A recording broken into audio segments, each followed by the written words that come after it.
Shalom jemaat Revival GMI Gratia, dimanapun kalian berada, saya yakin hadirat Tuhan selalu bersama dengan kita semua. Mari persiapkan hati kita untuk memuji Tuhan, kita nyanyikan lagu Sungguh Indah.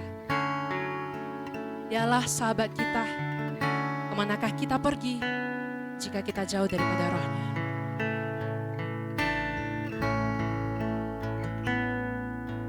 Kemanakah aku dapat pergi menjauhi rohmu yang suci, kau sahabat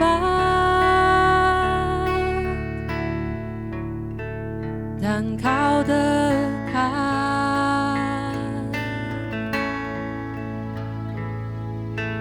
Bahkan seluruh pengabdianku tak bisa membalas kesetiaanmu, sungguh mulia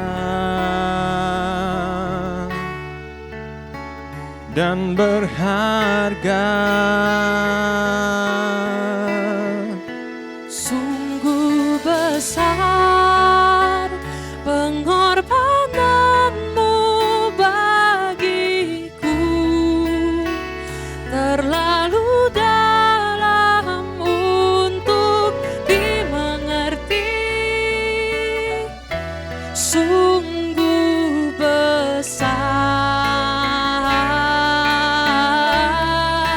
Sungguh indah, yang kau pikirkan tentangku, tak terselami bagiku.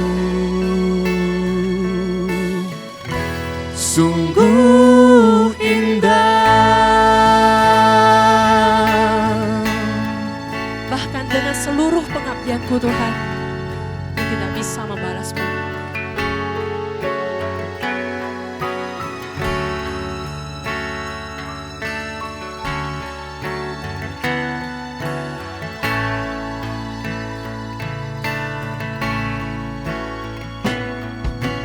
Bahkan seluruh pengabdianku tak bisa membalas kesetiaanmu, sungguh mulia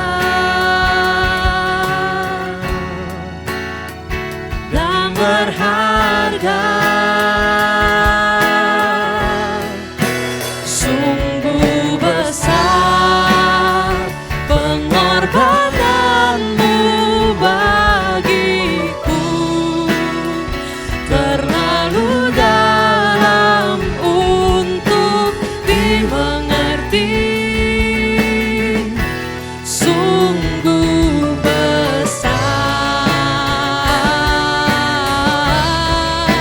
sungguh indah, yang kau pikirkan tentangku, tak terselami bagiku.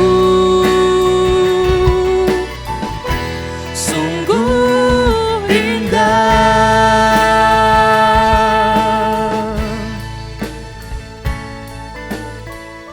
Terima kasih Tuhan atas pengorbananmu, kesetiaanmu, kebaikanmu di dalam hidup kami Tuhan. Engkau sungguh baik, Engkau layakkan kami Tuhan di hadapan-Mu. Sungguh mulia Engkau Tuhan. Sungguh besar, sungguh indah, yang kau pikirkan tentangku, tak terselami bagiku. Sungguh indah,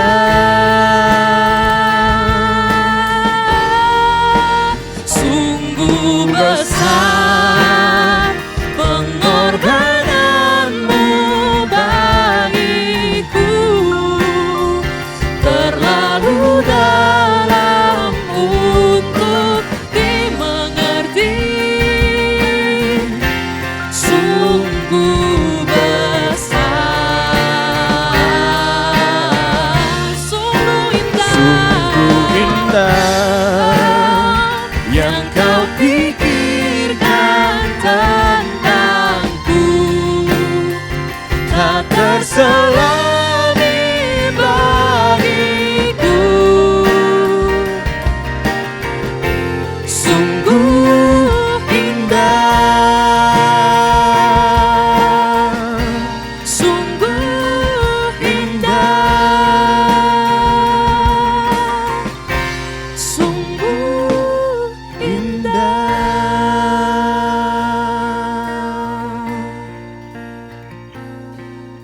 Terima kasih Tuhan.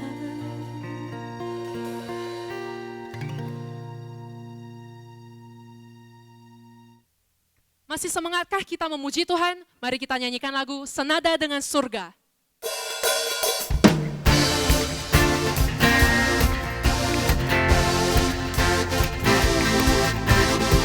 Kita serukan nama Tuhan.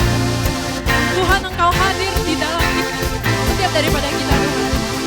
Tuhan, Engkau hadir, kuasanya mengalir, merawat setiap hati kami.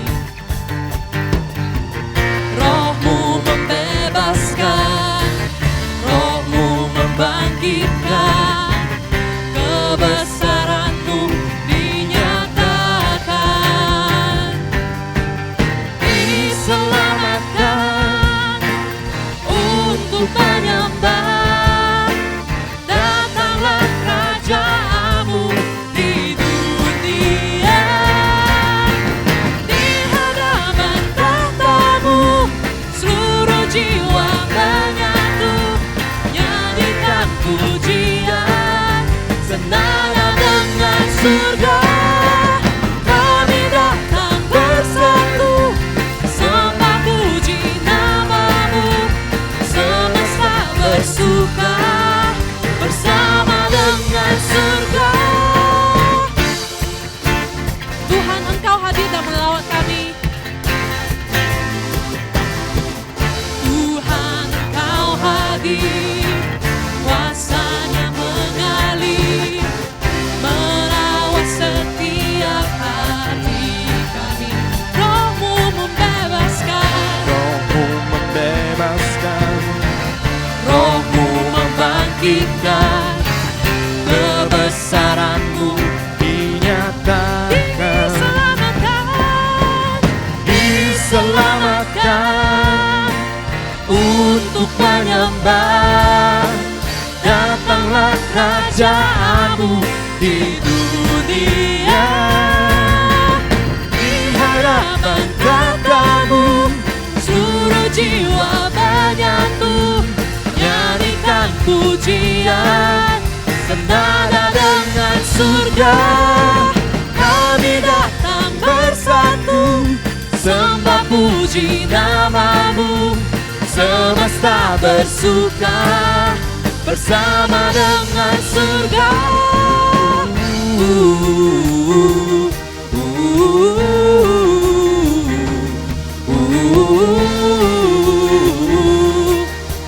Bersama dengan surga.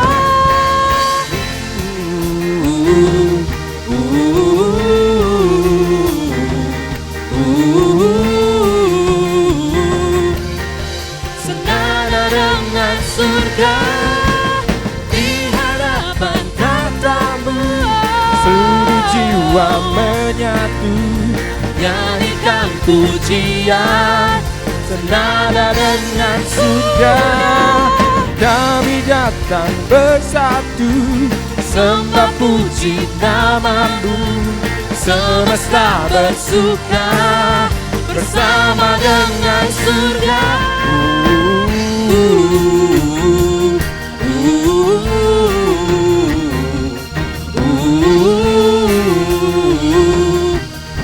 Senada dengan surga.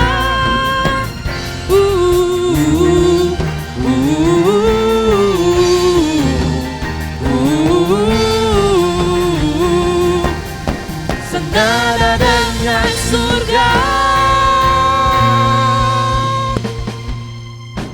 Haleluya Tuhan. Mari kita mengikrarkan iman kita.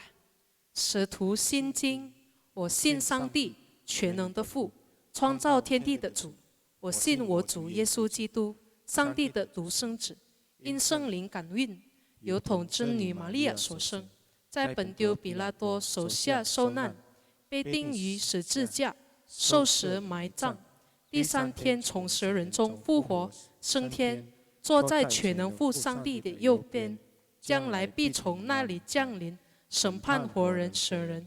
我信圣灵，我信圣而公的教会，我信圣徒相通，我信罪的赦免，我信身体复活，我信永生。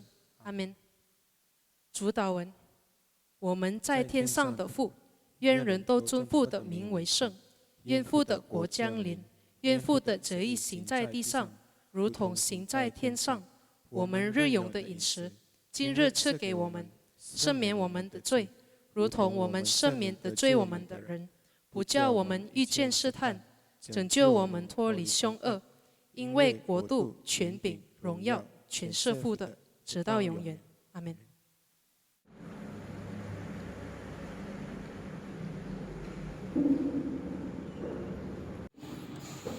Shalom Bapak Ibu, saudara-saudari yang terkasih di dalam nama Tuhan Yesus. Saya yakin kita semua diberkati oleh Tuhan, bersuka cita dapat beribadah pada hari ini. Meskipun secara online, baik yang ada di rumah, baik ada di tempat yang lain, atau mungkin sedang onsite di gereja, kita semua pasti di dalam pemeliharaan dan kasih karunia Tuhan. Bapak Ibu saudara-saudari, senang sekali mendapatkan kesempatan membawa firman Tuhan kepada kita semua, seluruh warga jemaat yang diberkati oleh Tuhan. Firman Tuhan pada hari ini kita merenungkan tentang pendamai ataupun pembawa damai. Satu situasi atau satu keadaan yang sangat kita rindukan, yaitu di mana kita berada hidup di dalam situasi atau kondisi yang damai. Kita berhadapan atau bertemu dengan orang-orang yang membawa damai. Rasanya itu sukacita yang besar Bapak Ibu. Sebab itu kita akan merenungkan firman Tuhan. Mari sebelumnya kita berdoa. Terima kasih Tuhan Allah Bapa kami. Kesempatan yang indah bagi kami pada hari ini dapat beribadah dan berkumpul bersama-sama memuji dan memuliakan Tuhan. Semua oleh karena anugerah-Mu, semua oleh karena campur tangan-Mu atas kehidupan kami. Kami boleh ada sebagaimana kami ada, baik yang ada di rumah, atau di tempat kerja, atau di tempat yang lain dimanapun, bahkan yang saat ini berada di gereja. Kami yakin dan percaya, kami semua hidup oleh karena anugerah-Mu. Saat ini ya Tuhan Yesus, kami mau merenungkan firman Tuhan. Kami memohon ya Tuhan, Engkau kiranya memberkati hamba-Mu, memberkati seluruh umat-Mu, jemaat-Mu yang mendengarkan firman. Kami rindu dengan pertolongan Roh Kudus, kami semua mendapatkan kebenaran firman Tuhan. Apa yang Engkau kehendaki bagi kami semuanya dapat tangkap ya Tuhan. Berfirmanlah Engkau Tuhan, kami siap untuk mendengar. Dalam nama Yesus kami berdoa. Amin. Bapak Ibu, mari kita buka Alkitab kita dari kitab Matius pasal 5 ayat 9. Matius pasal 5 ayat 9. Saya akan membacakannya kepada Bapak Ibu saudara-saudari. Firman Tuhan berkata, "Berbahagialah orang yang membawa damai, karena mereka akan disebut anak-anak Allah." Berbahagialah orang yang membawa damai, karena mereka akan disebut anak-anak Allah. Saudara-saudaraku yang terkasih, damai itu indah. Saya yakin Bapak Ibu setuju atau sepakat dengan pernyataan atau statement tersebut. Damai itu indah. Karena apa? Karena semua orang mengharapkannya. Karena semua orang mendambakan atau mengimpikan hidup atau berada di tengah-tengah lingkungan ataupun orang yang damai. Sebab itu Bapak Ibu saudara-saudari, masing-masing orang dengan beragam cara dan tujuan dan maksud berusaha menciptakan kedamaian. Ada orang yang mungkin berusaha menciptakan kedamaian dengan dia hidup selalu sabar. Contohnya seorang ibu karena rindu agar rumah tangga atau keluarganya damai, tidak ada pertikaian, tidak ada pertengkaran, kericuhan. Dia tetap sabar menghadapi anaknya yang begitu bandel. Dia begitu sabar menghadapi suaminya yang begitu keras. Dia sabar menghadapi setiap tekanan yang ada. Dia sabar. Mungkin pekerja juga begitu, karyawan menghadapi rutinitas yang begitu tinggi, menghadapi tekanan teman kerja dan atasan yang begitu kuat, dia tetap sabar. Agar apa? Agar tidak terjadi kericuhan. Ada juga orang yang berusaha menciptakan kedamaian dengan selalu mengalah, Bapak Ibu. Meskipun dia benar, dia tetap mengalah. Meskipun dia tahu orang lain yang salah, dia tetap mengalah. Dia tidak mempertahankan kebenarannya. Karena apa? Karena dia tidak mau bertikai. Karena dia tidak mau terjadi perselisihan dan pertengkaran sehingga terjadi ketidakdamaian. Ada juga orang yang mungkin berusaha menciptakan kedamaian dengan powernya atau dengan kekuasaan atau kedudukannya.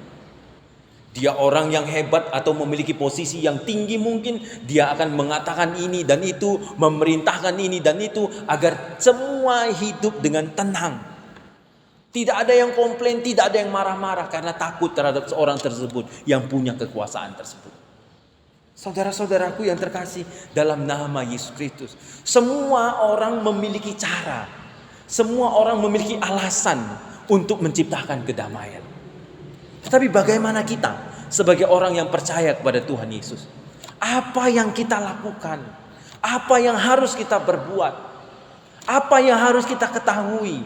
Sehingga kita dapat menjadi pendamai atau pembawa damai dimanapun Tuhan tempatkan kita berada. Sebelumnya mari kita lihat apa arti damai, Bapak Ibu. Arti damai di dalam Kamus Besar Bahasa Indonesia disebutkan suatu kondisi atau suatu keadaan yang tidak ada perang, yang tidak ada kerusuhan, satu kondisi atau keadaan yang rukun, aman, tenang, tidak ada permusuhan katanya. Lawan kata damai adalah ricuh, tikai, percideraan. Atau dengan kata lain, satu kondisi yang tidak damai adalah kondisi di mana ada pertikaian, percekcokan, perkelahian, permusuhan. Ada pertikaian dan percideraan di situ. Itu tandanya tidak damai. Hal itu bisa kita lihat di dalam Alkitab, Bapak Ibu. Tempat yang pertama-tama damai adalah Taman Eden. Ketika Tuhan ciptakan manusia, Adam dan Hawa, mereka tempatkan di situ. Tidak ada pertikaian, tidak ada percideraan, tidak ada permusuhan. Tetapi ketika iblis datang menggodai mereka dan Adam dan Hawa jatuh ke dalam dosa, Tuhan akhirnya tempatkan Adam dan Hawa, manusia pertama itu, di bumi. Dan di bumilah mulai terjadi ketidakdamaian. Ada pertikaian dan kita tahu peristiwa yang pertama, Kain dan Habel. Kain membunuh anak adiknya sendiri. Saudara-saudaraku yang terkasih di dalam nama Tuhan Yesus Kristus. Jadi saudara-saudara, saya yakin Tuhan, bukan hanya yakin, memang firman Tuhan katakan, Tuhan tidak pernah meng-create atau menciptakan ketidakdamaian di tengah-tengah kehidupan kita. Rancangan awal Tuhan adalah kehidupan manusia hidup di dalam kedamaian. Hanya iblis dan orang-orang yang belum bertobat, yang dipakai oleh iblis, yang mau hidup di dalam ketidakdamaian. Hanya iblis, hanya orang-orang yang belum bertobat, yang dipakai oleh iblis, yang rindu hidup di dalam permusuhan dan pertikaian. Siapakah kita? Apakah kita orang yang mau hidup di dalam kedamaian atau kita mau hidup di dalam pertikaian? Saudara-saudariku yang terkasih di dalam nama Tuhan kita Yesus Kristus, firman Tuhan di dalam kitab Mazmur pasal 133, yaitu nyanyian ziarah Daud, persaudaraan hidup yang rukun. Firman Tuhan itu juga menceritakan bagaimana kehidupan yang damai yang diberkati oleh Tuhan. Ayat 1 dikatakan, sungguh alangkah baiknya dan indahnya jikalau saudara dapat atau hidup rukun bersama-sama. Jikalau saudara hidup rukun, berarti Bapak Ibu hidup damai, hidup saling mengasihi, hidup tidak ada pertikaian, hidup tidak ada permusuhan. Dikatakan indah, dikatakan elok, bagai pegunungan yang begitu indah, yang semerbak, yang harum, bagaikan minyak yang ditumpahkan. Dikatakan firman Tuhan seperti itu. Dan yang dikatakan Tuhan lagi, yang begitulah Tuhan perintahkan berkat-berkat dicurahkan. Jadi firman Tuhan juga rindu kita hidup di dalam kerukunan, hidup di dalam kedamaian. Pertanyaannya Bapak Ibu, bagaimana caranya kita dapat hidup di dalam kedamaian? Bagaimana caranya saya dan Bapak Ibu bisa membawa damai di tengah-tengah lingkungan di mana Tuhan tempatkan kita berada? Bagaimana caranya saya hidup sebagai pendamai di tengah-tengah kehidupan kita masing-masing? Itu menjadi pertanyaannya. Mari kita belajar dari firman Tuhan. Firman Tuhan dikatakan, berbahagialah orang-orang yang membawa damai, karena mereka akan disebut anak-anak Allah. Saudara, orang-orang yang membawa damai, saya dan Bapak Ibu yang membawa damai, disebutkan Tuhan berbahagia. Mengapa berbahagia? Karena Tuhan akan memanggil kita sebagai anak-anaknya. Suatu atribut, suatu status yang bagi saya dan saya percaya bagi Bapak Ibu juga, suatu atribut status yang benar-benar wah, luar biasa. Status yang melebihi status yang tertinggi sekalipun yang ada di dunia ini. Katakanlah jabatan presiden direktur, jabatan komisaris, jabatan di dalam kenegaraan, jabatan di dalam tempat kerja dan lain sebagainya adalah atribut atau status. Tetapi bagi saya dan saya percaya bagi Bapak Ibu juga, status yang paling luar biasa, paling indah, yang paling membanggakan, membuat sukacita adalah disebut sebagai anak-anak Allah. Jadi saudara-saudara, ketika kita membawa damai dimanapun kita berada, akan dikatakan sebagai anak-anak Allah. Sehingga dikatakan berbahagialah. Di dalam terjemahan Alkitab bahasa Inggris, kata berbahagia dikatakan bless, diberkati. Jadi saudara-saudari, kebahagiaan itu karena diberkati oleh Tuhan.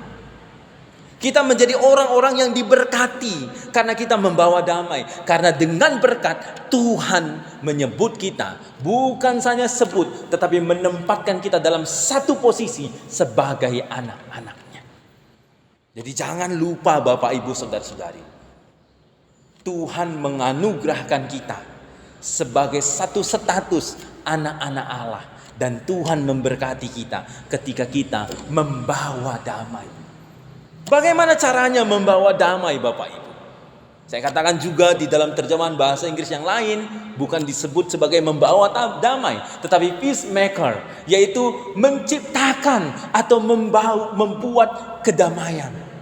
Bagaimana caranya kita membawa, menciptakan atau membuat kedamaian di tengah-tengah lingkungan di mana Tuhan tempatkan kita berada? Sebut saja di keluarga, sebut saja di gereja, mungkin di tempat kerja, atau mungkin di lingkungan yang lain. Kita hadir membawa damai. Saudara-saudaraku yang terkasih, dalam nama Yesus Kristus, satu hal yang harus kita ketahui bersama-sama.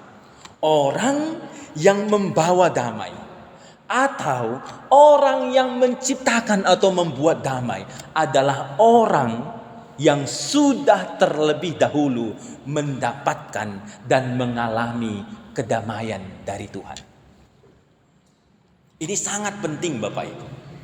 Ada banyak orang di luar sana yang berusaha menciptakan kedamaian, tetapi kedamaian semu. Ada banyak orang yang menjadi peacemaker, Bapak Ibu Saudara-saudari, tapi akhirnya mungkin mereka mengalami keputusasaan karena tidak berhasil dan lain sebagainya. Tetapi Bapak Ibu Saudara-saudari, kita akan terus bertahan menjadi orang-orang yang membawa damai ketika apa? Ketika kita sudah mendapatkan dan mengalami secara pribadi kedamaian atau pendamaian itu. Apa maksudnya Bapak Ibu Saudara-saudari yang terkasih? Maksudnya adalah saudara-saudara, sebelum kita ditebus dan diselamatkan oleh Allah, kita adalah orang-orang berdosa. Tetapi ketika kita sudah ditebus dan diselamatkan oleh Allah, kita sudah diperdamaikan oleh Yesus dengan Bapa di sorga. Itulah pendamaian pertama yang kita dapatkan dan kita alami. Dan pendamaian itulah yang membawa kita atau mendorong kita untuk selalu menciptakan atau membawa damai di tengah-tengah lingkungan dimanapun kita berada. Saudara-saudaraku yang terkasih di dalam nama Tuhan Yesus Kristus, siapa saya, siapa kita Bapak Ibu sebelum kita ditebus oleh Tuhan? Kita ini bukan saja disebut sebagai orang yang berdosa. Tetapi kalau kita lihat di dalam kitab Roma pasal 10, Roma pasal 5 ayat 10 atau ayat 1 dikatakan bahwa kita ini adalah seteru Allah. Seteru dengan kata yang lain adalah lawan Allah, musuh Allah.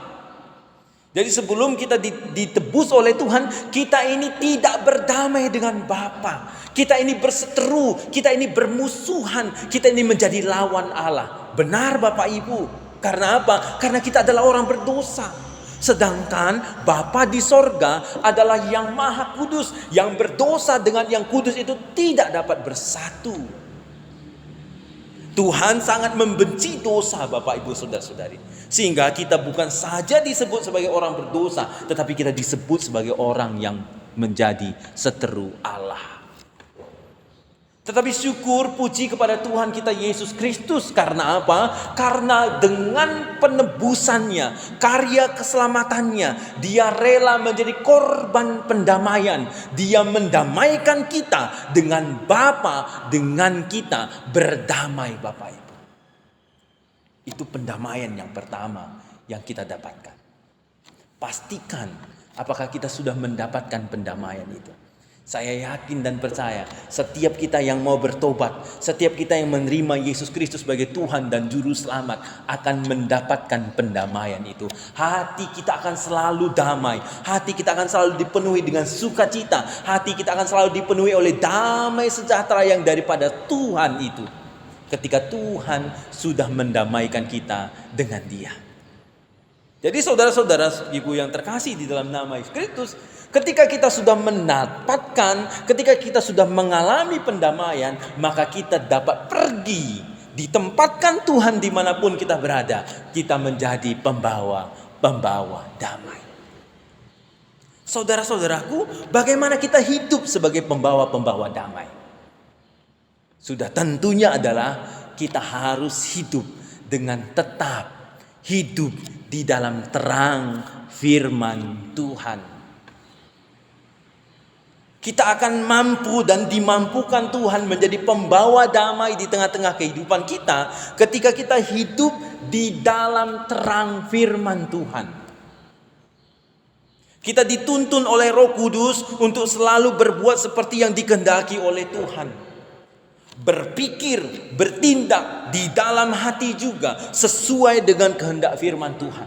Kita tahu Roh Kudus yang akan mendorong kita untuk menyatakan yang benar dan yang salah, untuk menyatakan apa yang harus kita lakukan dan tidak. Roh Kuduslah yang akan menuntun kita Bapak Ibu Saudara-saudari. Roh Kuduslah yang akan membawa kita untuk terus hidup di dalam damai, baik dengan diri sendiri, baik dengan Tuhan, baik dengan sesama.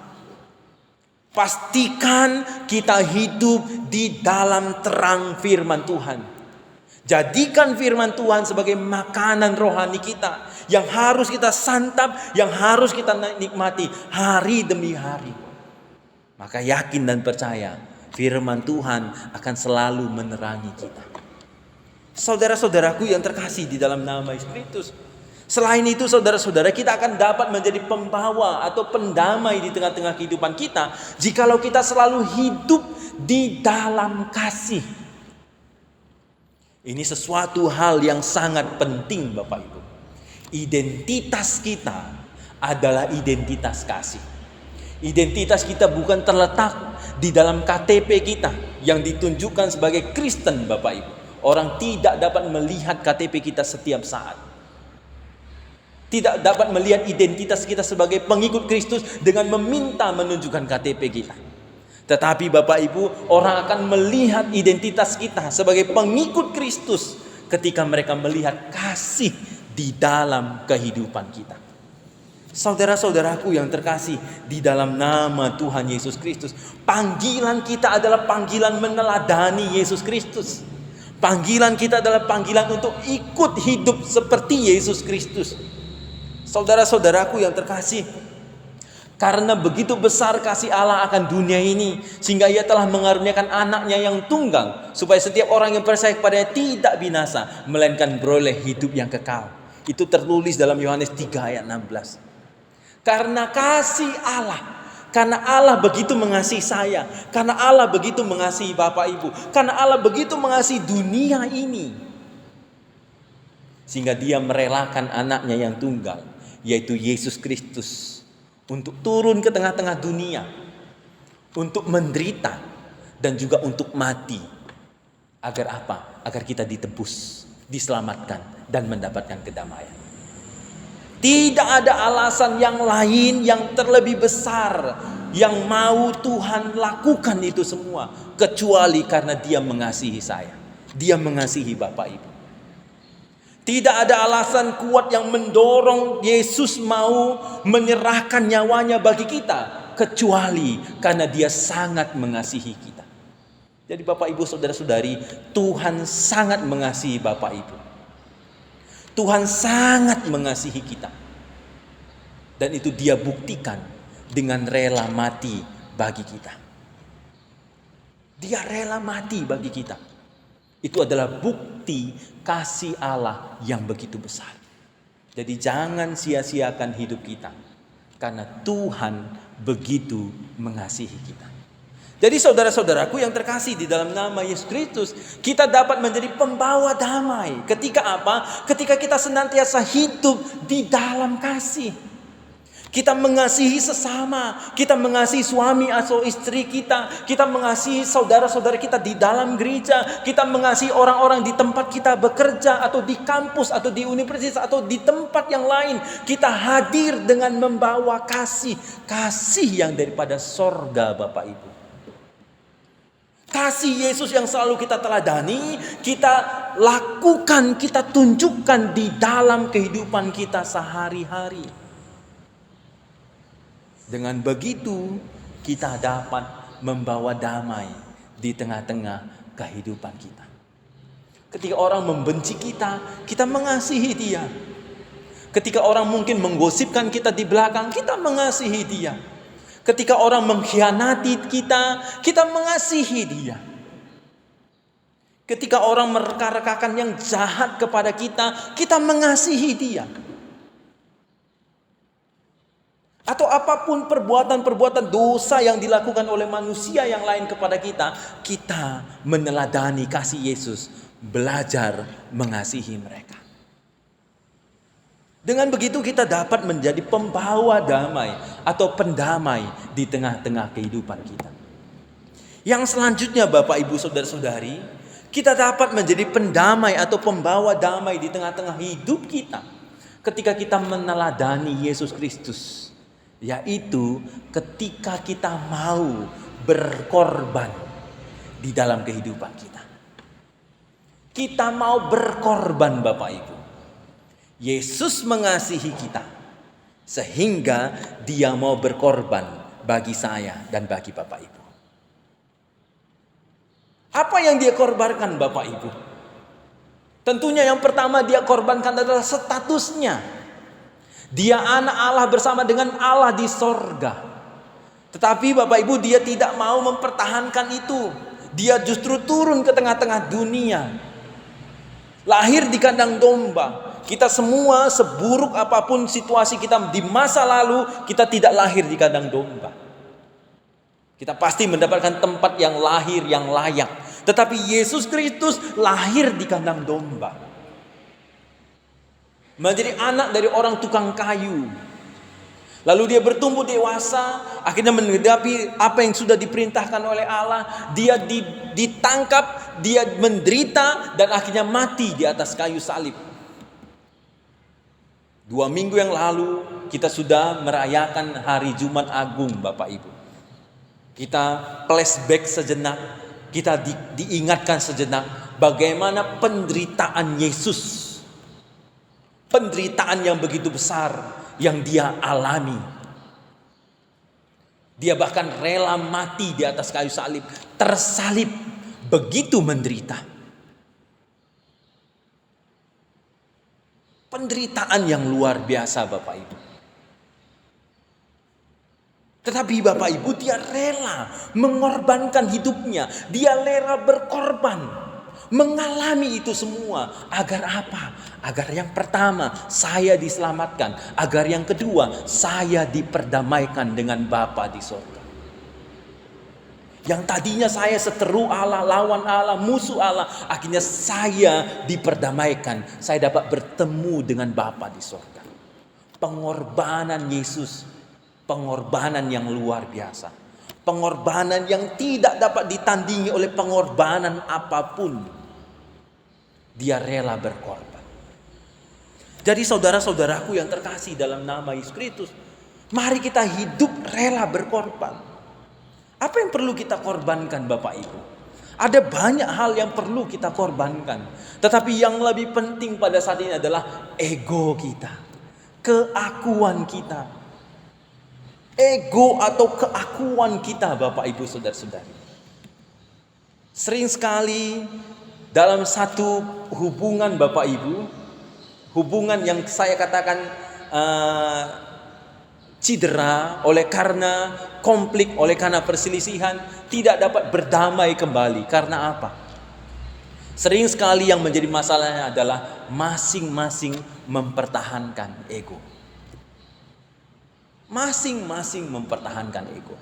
Suami istri yang tadinya saling mengasihi, akhirnya oleh karena satu masalah, akhirnya mereka bertikai, berantem. Tetapi tidak ada kata damai. Tidak ada saling maaf-memaafkan. Oleh karena apa? Masing-masing mempertahankan ego.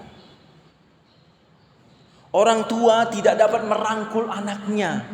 Karena apa? Orang tua tetap mempertahankan egonya sebagai orang tua yang paling dan harus dihormati. Dia tidak mau merendahkan egonya, turun merangkul anaknya. Kita tahu Bapak Ibu, konflik-konflik yang terjadi di dunia ini adalah kebanyakan adalah konflik-konflik yang selalu mempertahankan ego, keakuan, baik keakuan pribadi, baik keakuan dalam organisasi, baik keakuan antar bangsa sesama bangsa. Kita harus rela berkorban. Mari kita lihat sejenak Bapak Ibu peristiwa ataupun perumpamaan yang Yesus pernah ajarkan tentang anak yang hilang. Saya yakin Bapak Ibu saudara-saudari mengetahui perumpamaan Yesus itu. Seorang anak yang hilang, di mana dia meminta warisan kepada bapaknya, padahal bapaknya itu belum meninggal. Singkat cerita Bapak Ibu, saya masuk ke bagian terakhirnya. Ketika sang anak itu bertobat, menyadari bahwa dia bersalah, dia akhirnya memutuskan dirinya untuk kembali ke rumah bapaknya. Bukan sebagai anak, sebagai hamba saja aku rela, kata anak yang hilang itu. Saudara-saudara, ketika dia berjalan pulang, tiba-tiba seperti yang diceritakan di dalam Alkitab kita, sang bapak itu melihat dari kejauhan anaknya yang hilang itu mulai datang mendekat ke rumahnya. Apa yang dilakukan oleh sang bapak? Ketika dia melihat dari kejauhan, itu sepertinya anakku yang hilang. Apa yang dia lakukan? Dia langsung berlari, mengejar, mendapatkan anak tersebut. Dia berlari, mengejar dan mendapatkan anak tersebut. Ketika dia mendapatkan anak tersebut, dia langsung merangkul atau memeluk anak tersebut. Mungkin anak tersebut masih sangat kotor, mungkin anak tersebut sangat bau sekali. Tetapi Bapak Ibu, dia rela merangkul, memeluknya, lalu menggiringnya, membawanya pulang ke rumah. Sampai di rumah apa yang dia lakukan? Dia memanggil hamba-hambanya dan mengatakan, menyuruh hamba-hambanya memotong hewan-hewan ternak, menyiapkan pesta yang besar. Karena apa? Karena anakku yang hilang sudah kembali. Bapak Ibu, apa yang mau saya sampaikan dari cerita ini, dari perumpamaan firman Tuhan ini? Saudara-saudara, jikalau sang bapa tetap mempertahankan ego atau keakuannya, saya yakin dia tidak akan berlari mengejar, menjemput anaknya. Jikalau sang bapa masih mempertahankan ego dan keakuannya, saya yakin dia tidak akan mau merangkul anaknya karena hatinya masih sakit oleh pengkhianatan anaknya. Jikalau sang bapa masih mempertahankan ego dan keakuannya sebagai seorang bapa, dia tidak akan membuatkan pesta penyambutan yang meriah dan mewah bagi anaknya. Dia mungkin akan tetap mengusir atau mungkin menerima anak tersebut, tetapi tetap menjadi seorang hamba di rumahnya. Tetapi Bapak Ibu, yang kita lihat, firman Tuhan katakan, Bapa itu menerima anaknya kembali, mengasihi anaknya. Seperti yang dia katakan, anakku yang hilang sudah kembali. Saudara-saudaraku yang terkasih di dalam nama Yesus Kristus, sang Bapa rela berkorban, mengorbankan egonya, mengorbankan keakuannya, mengorbankan martabatnya. Jikalau di dalam rumah tangga kita saat ini sedang terjadi permasalahan demi permasalahan, mari kita, baik sebagai seorang bapa, baik sebagai seorang ibu, baik sebagai seorang anak, mari berkorbankan ego dan keakuan kita masing-masing. Mulai merendahkan hati, merendahkan diri, merangkul satu dengan yang lainnya, memberikan kasih, memberikan perhatian, memberikan maaf satu dengan yang lainnya. Maka kedamaian itu akan terjadi. Saudara-saudaraku yang terkasih di dalam nama Yesus Kristus, hiduplah di dalam terang firman Tuhan. Hiduplah dengan hidup di dalam kasih. Hiduplah dengan terus rela berkorban. Ada banyak hal yang perlu kita korbankan sebagai kita pengikut-pengikut Yesus Kristus. Maka dengan begitu kita akan membawa damai, atau menjadi pendamai, atau menjadi pembuat, atau menciptakan damai di tengah-tengah kehidupan kita. Saudara-saudaraku yang terkasih di dalam nama Yesus Kristus, firman Tuhan pada hari ini mengajak kita untuk mengambil langkah yang pasti, langkah yang konkret. Jikalau saat ini Bapak, Ibu, saudara-saudara yang terkasih di dalam nama Tuhan Yesus, di dalam hati kita masih ada seteru, di dalam hati kita masih ada yang kita benci, masih ada musuh yang kita dendam dan lain sebagainya, mari ambil waktu sejenak saat ini atau mungkin nanti pulang ke rumah masing-masing. Ambil waktu berdoa, memohon Tuhan memampukan kita. Berdoa, memohon Tuhan yang menolong kita. Mulailah menghubungi mereka. Mulailah berdoa bagi mereka. Mulailah menyampaikan maaf atau memberikan maaf, memohon maaf kepada mereka. Mulailah jalin hubungan kasih dengan mereka.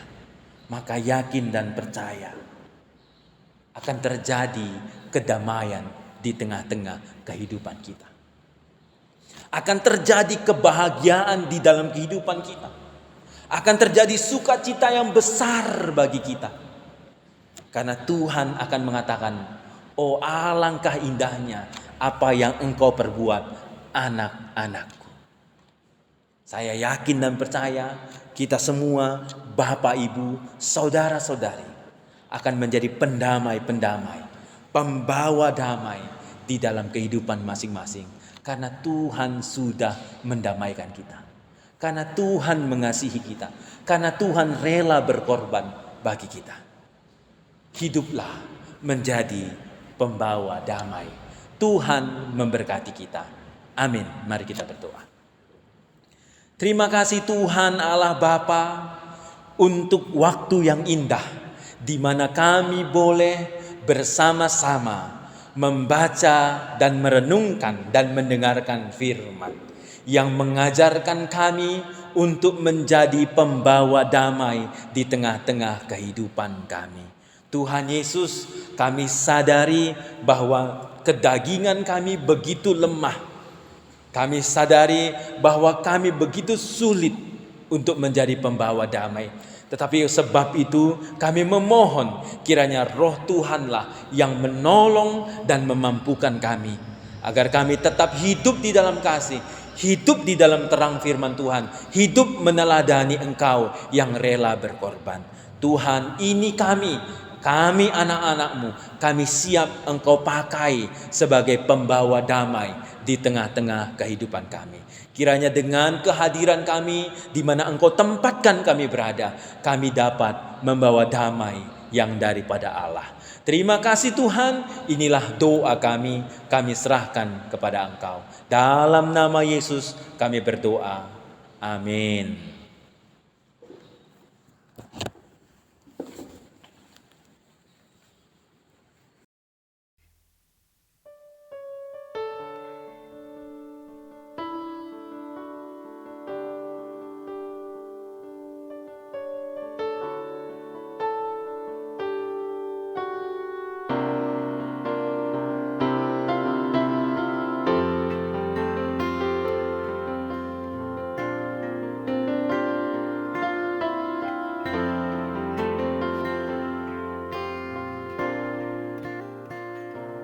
属于你，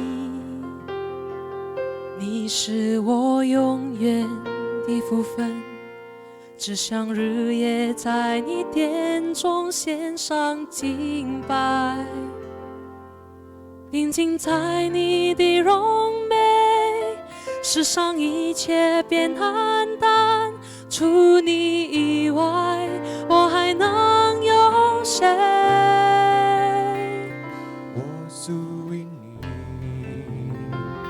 你是我永远的福分，只想日夜在你殿中献上敬拜，定睛在你的荣美，世上一切变黯淡，除你以外，我还能有谁？能不能就让我留在你的同在里，能不能使我力量，让我更多爱你？我哪都不想去，只想日夜在你殿中献上敬拜，全心全意来爱你。能不能就让我留在你的同在里，能不能使我力量，让我更多爱你？我哪都不想去，只想日夜在你殿中献上敬拜，全心全意来爱你。我哪都不想去，只想日夜在你殿中献上敬拜，全心全意